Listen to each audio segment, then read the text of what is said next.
Mas tem um outro lado, uma questão fiscal que me preocupa bastante também, que é uma iniciativa do Senado, principalmente do presidente do Senado, Rodrigo Pacheco, que é a renegociação da dívida dos estados, que vai ter um impacto aí de mais de 28 bilhões. E, de novo, é acertar a conta de 4 estados que devem, enquanto o restante dos estados brasileiros já tem um plano, cumprindo esse plano rigorosamente, e até um exemplo de esforço fiscal que deve ser aplaudido desses governadores.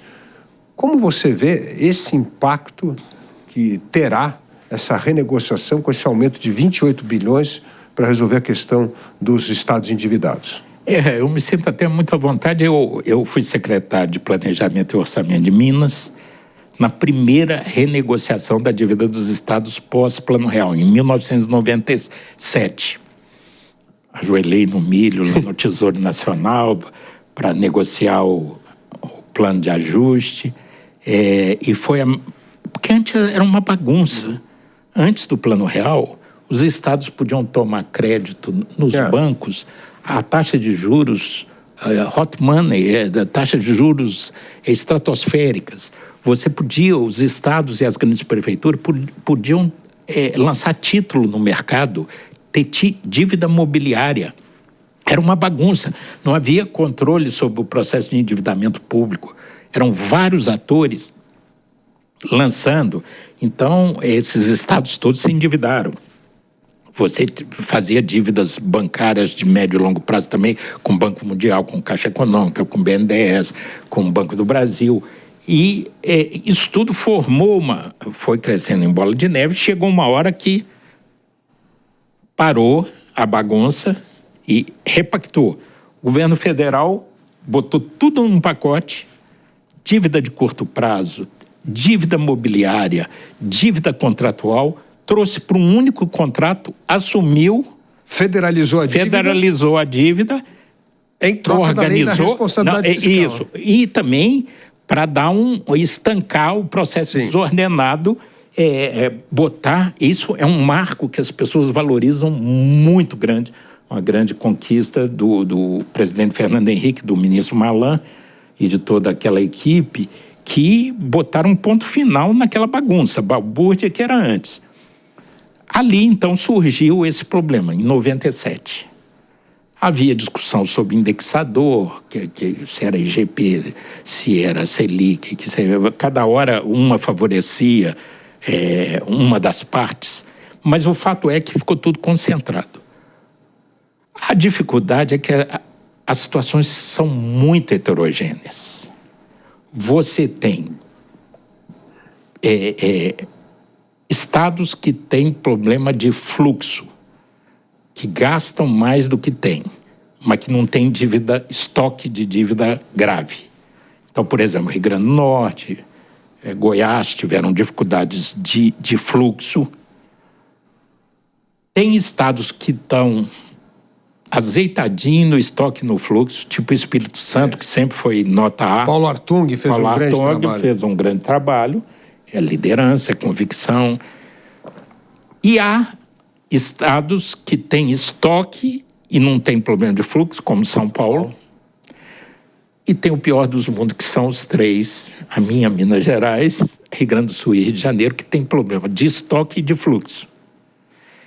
Então, as situações são muito heterogêneas. Há, inclusive, um indicador, que é o CAPAG, feito pelo Tesouro Nacional, onde os estados ganham nota A, B, C e D. Né? Esses 3, que ele mede tanto a questão de liquidez, de fluxo, como de estoque de dívida. E os 3 que têm pior situação é Rio de Janeiro, Rio Grande do Sul e Minas Gerais, que têm gravíssimos problemas. Aí tem essa tensão, mas é uma tensão concentrada. Os problemas não são homogêneos, são iguais. E os governadores do Nordeste já se mobilizaram com essa pauta, né?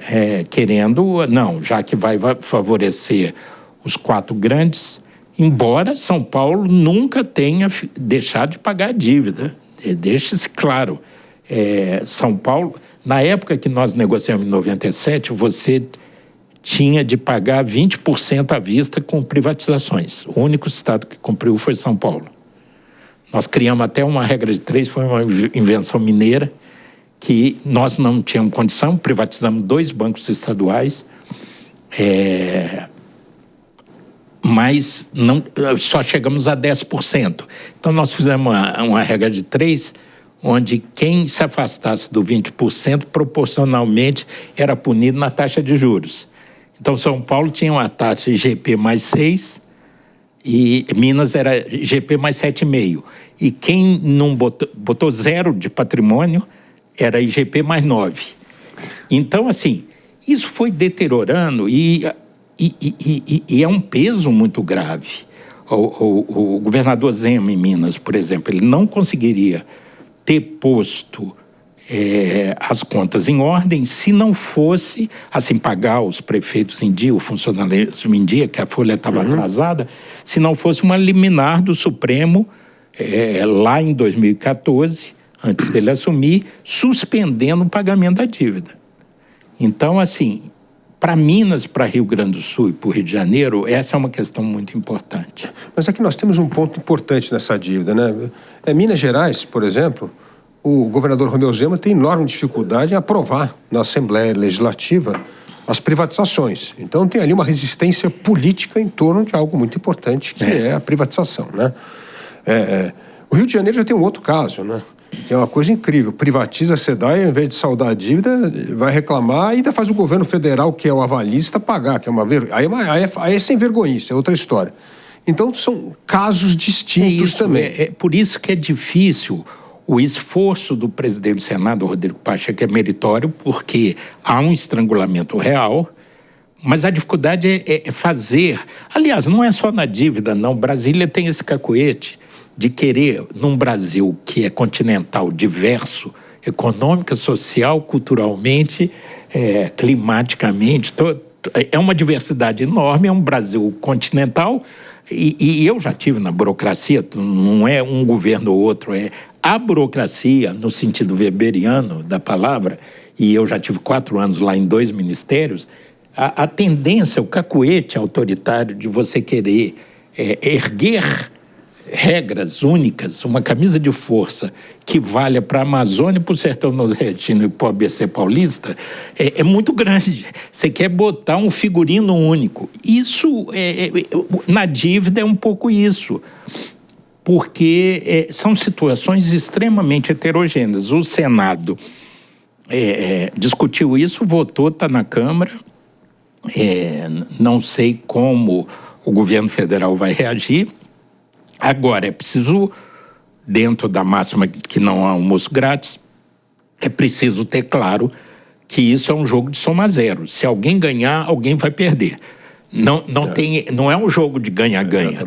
Então, se os estados ganharem e precisam sair desse sufoco, mas com regras justas e com também reciprocidades, é preciso que daqui a 10 anos não voltemos ao ponto. É preciso que tenha regra que dê sustentabilidade ao novo acordo da dívida.